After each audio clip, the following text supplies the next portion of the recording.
اعوذ باللہ من الشیطان الرجیم بسم اللہ الرحمن الرحیم السلام علیکم ورحمۃ اللہ وبرکاتہ۔ آج کی حدیث، دنیا میں کس طرح رہنا چاہیے۔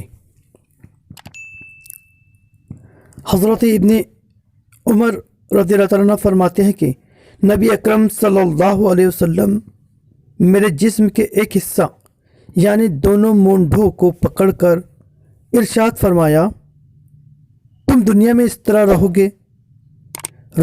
گویا تم مسافر ہو، اور تم اپنا شمار ان لوگوں میں کرو جو دنیا سے گزر گئے ہیں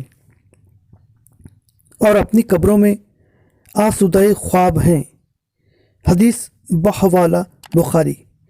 یعنی مردے جس طرح دنیا سے منہ موڑ کر ایک گوشے میں پڑے ہوئے ہیں، تم بھی دنیا داری سے دامن بچا کر سادگی کے ساتھ زندگی گزارو۔